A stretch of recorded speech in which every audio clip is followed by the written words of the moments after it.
Перед началом просмотра обязательно поставьте лайк и оставьте свой комментарий. Они нам очень важны.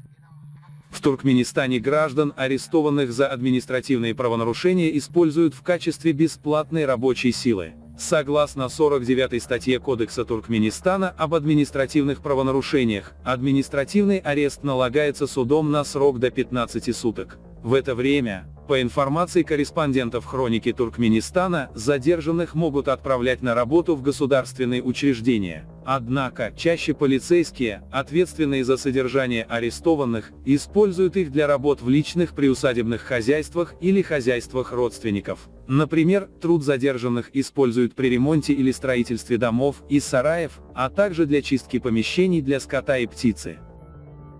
Как рассказали задержанные, отбывшие срок арестов, таким образом, злоупотребляя служебным положением, принудительный труд используют начальники полицейских отделений Этрапов Либабского вилаята. Например, начальник Сакарского отделения полиции Бекиев предлагает задержанным либо идти на работу, либо платить по 100 манатов в день за отдых в камере. В полицейском участке арестованные должны находиться с 5 часов вечера и до 8 часов утра, все остальное время их используют в качестве бесплатной рабочей силы.